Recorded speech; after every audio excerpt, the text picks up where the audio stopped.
दुनिया मेरे आगे के पाठकों को सादर नमस्कार। जनसत्ता का चर्चित बहुत चर्चित स्तंभ दुनिया मेरे आगे के स्तंभकार जिंदगी के कुछ पहलुओं पर रोशनी डालते हैं। प्रकृति की संजीवनी अशोक कुमार और सादगी का सौंदर्य में न्यूनतमवाद क्या है। आज के युवा किस तरह से सादगी के बजाय दिखावे की ओर दौड़ते हैं, इस पर बेलाग बड़ी गंभीरता से प्रकाश डाला गया है। पहले हम देखते हैं अशोक कुमार को प्रकृति की संजीवनी। प्रकृति मनुष्य के लिए संजीवनी से कम नहीं। हम प्रकृति से हैं, प्रकृति हमसे नहीं। प्रकृति से हम बराबर कीमत वसूल रहे हैं और प्रकृति फिर हमसे कीमत वसूल रही है। कैसे? प्रकृति पर मनुष्य पूरी तरह से आश्रित है और इतना आश्रित है कि अब उसे कई तरह से नष्ट प्राय करने पर तुला हुआ है। जबकि मनुष्य सभ्यता का जन्म प्रकृति की गोद में होता है और आज मनुष्य जितना सभ्य हुआ, जितना विकास कर रहा है, ये सब प्रकृति की कीमत पर हो रहा है। प्रकृति से हम लगातार ले रहे हैं। सोचने की बात, विचारने की बात यह है कि हम दे कितना रहे हैं। कम से कम दे रहे हैं और ज़्यादा से ज़्यादा ले रहे हैं। हश्र क्या हो रहा है? प्रकृति का रौद्र रूप दिखाई दे रहा है। इस वर्ष आपने देखा कि हिमाचल प्रदेश, हिमालय प्रदेश, जम्मू कश्मीर, उत्तराखंड और पंजाब तक और देश के कई जिले और प्रदेश पानी में लगभग डूबने की कगार पर है। कारण प्रकृति का संतुलन लगातार हम बिगाड़ रहे हैं। सभ्यता का विकास ज्यों-ज्यों हुआ, त्यों-त्यों हमने विकास किया और वैसे वैसे धरती लगातार संदेश देती रही। भूकंप, ज्वालामुखी, सूखा, बाढ़, यह अंतहीन विकास प्रकृति की कीमत पर हो रहा है और प्रकृति लगातार आहट दे रही है, दस्तक दे रही है, आगाह कर रही है, सचेत कर रही है। फलतः उत्तराखंड में, हिमाचल प्रदेश में, जम्मू कश्मीर में बादल फटते, सड़कें बह जाती हैं।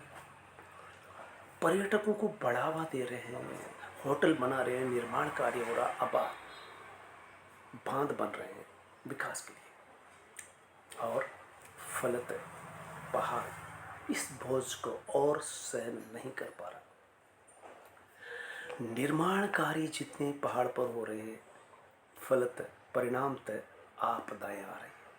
हम प्रकृति से लगातार कीमत वसूल कर रहे हैं। प्रकृति की संजीवनी हमारे लिए है, लेकिन प्रकृति जब कुपित होती है, रौद्र रूप दिखाती है, तब हम कहते हैं कि प्रकृति हमारे साथ अन्याय कर रही है। जबकि हम लगातार प्रकृति के साथ विकास के नाम पर, विकास के लिए, स्वार्थ के लिए कितना कुछ पा रहे हैं। और इसी बात को अविनाश जोशी जब कहते हैं सादगी का सौंदर्य, सौंदर्य किस में है? दिखावे में नहीं, सादगी में, न्यूनतमवाद में है। लेकिन हम दिखावे, फैशन, ब्रांडों में जी रहे हैं। हासिल क्या हो रहा है? प्रकृति कुपित होती है। दोनों दुनिया मेरे आगे में तारतम्य है, साम्य है, एक दूसरे से जुड़े हुए हैं।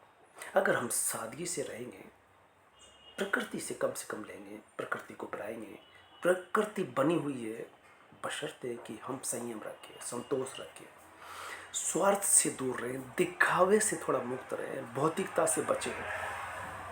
युवा पीढ़ी इस समय दिखावे के घेरे में है। सादगी के सौंदर्य में अविनाश जोशी इस बात को कई उदाहरणों से बताते हैं। न्यूनतमवाद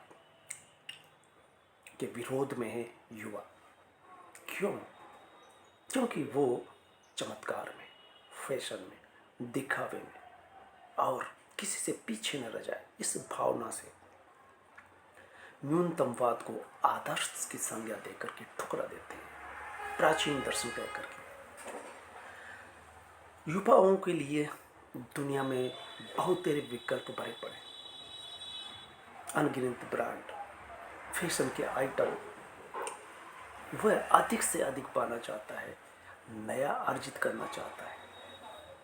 कहता है जीवन में जो कुछ पा लिया वही उपलब्धि है, और इसी दिखावे की होड़ में वो बाजार की जद में रहता है, भौतिकता और दिखावे में पिसता रहता है, दौड़ता रहता है, और पैसा और हासिल कर लो, अधिक पाना और नए को पाना, इसी को जीवन की उपलब्धि मान लेता है। सादगी से दूर होता चला जा रहा है, जबकि कम से कम में जीना वह पुरानी सोच कह करके एक तरफ कर देता है। विकास चाहिए, अधिक चाहिए, नया चाहिए, चमत्कारिक चाहिए, चमकता हुआ चाहिए। वह घूमने, देश दुनिया घूमने में विश्वास करता है, जोर देता है कि मैं सब कुछ देख लूँ, सब कुछ भोग कर लूँ, सब कुछ पा लूँ, और जो भी है उसका प्रयोग कर लूँ। हर चीज़ों का हिस्सा बनने का प्रयास करता है युवा। डिजिटल दुनिया चमकती दुनिया है, और व्हाट्सएप, फेसबुक के थ्रू दूसरों की जिंदगी में झांक करके देखता है और कुछ नया पा करके आकर्षित होता है, फिर उसकी होड़ में लगता है, उसे हासिल करना चाहता है, या फिर असंतोषी होता है कि वो मेरे पास क्यों नहीं, जो उसके पास बाइक आई है, जो उसके पास कार आई है, जिस ब्रांड की आई है, वो ब्रांड की मेरे पास क्यों नहीं है। हासिल कर ही जाएगी, उसे पाने के लिए जी तोड़ मेहनत करता है, और इसी के तहत दिखावे की जद में घेरे में आ जाता है। कुछ ऐसे आकर्षण जिसमें वो फंसा होता है, और दूसरे को देख करके उस चीज़ों के प्रति, वस्तुओं के प्रति आकर्षित होना, कई बार वो असंतोष का कारण बनता है, अवसादग्रस्त होता है, तनावग्रस्त होता है। वो सोचता है कि मैं इस दौड़ में, विकास की दौड़, पाने की दौड़ में, इस होड़ में पीछे न रह जाऊं, इसलिए सब कुछ पा लेना चाहता है, सब कुछ अर्जित कर लेना चाहता है। जरूरत नहीं है तो भी इकट्ठा कर रहा है, स्टेटस सिंबल जिसे कहते हैं। इस स्टेटस सिंबल के तहत मध्यम वर्ग जिस तरह से पिस रहा है, और इसी होड़ में वो गला काट प्रतियोगिता में भागता रहता है। दिखावा, जो भी दिखती हुई आकर्षित चीजें पा लेना चाहेगा, ब्रांड की चीजें, कार किस मॉडल की आई है, किस कंपनी की आई है, उसे अपनी पहचान की चिंता है, स्टेटस सिंबल, कि मेरी पहचान ऊपर रहे, ऊंची रहे, किसी से कम ना हो जाओ। इसी चिंता भय में वो प्रगति में कहीं पिछड़ ना जाऊं, बाध्य होता है, और पाने के लिए, और कमाने के लिए। इसी न्यूनतम जिसे कहते हैं कि त्यागना, लेकिन न्यूनतम को त्याग ही कह बैठता है, लेकिन संतुलन बनाना होता है। वो न्यूनतम को या त्यागने को या न्यूनतम बात को अपनाने से इसलिए बचता है कि मजबूर लोगों के लिए, गरीब लोगों के लिए, गरीबी से जोड़ लेता, मैं गरीब नहीं हूँ, मैं अमीर हूँ, इसलिए मैं तो ऐशो आराम करूँगा, पीऊँगा, खाऊँगा, उड़ाऊँगा, घूमूँगा। इस निष्कर्ष से ये निकल के आता है कि ये पीढ़ी भाग दौड़ करते करते और अधिक कमाते कमाते और इकट्ठा करते करते इतनी थक चुकी है, निढाल हो चुकी है, आराम चाहती है, या कहें इस पर इस तरह का सामाजिक दबाव है कि ये तो होना ही चाहिए, मेरा बेटा डॉक्टर, इंजीनियर, आईएएस होना ही चाहिए।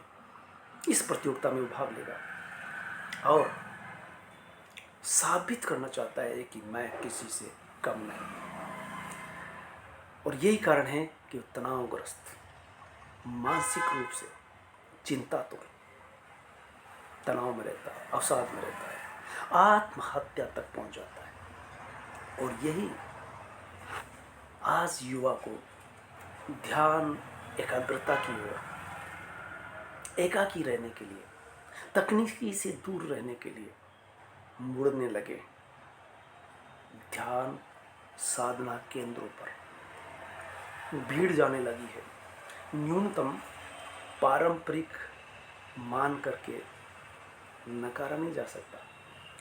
वस्तुओं में, गैर जरूरी वस्तुओं में आनंद नहीं हो सकता। समय और ऊर्जा खपती है और इसीलिए समय और ऊर्जा को बचाने के लिए वो रिश्ते भी कम से कम करता है। ज़रूरत के रिश्ते बनाकर रखना चाहता है, सार्थक जीवन जीना चाहता है, तो फिर वो सादगी से जीवन अपनाता है, दिखावे पे नहीं, फिर न्यूनतमवाद को अपनाता है।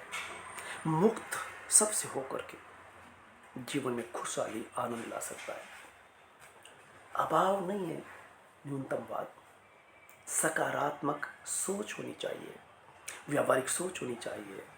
ये दिखने, आकर्षित करने वाली चीज़ें, चमकती हुई चीज़ें, हर चमकती हुई चीज़ सोना नहीं होती।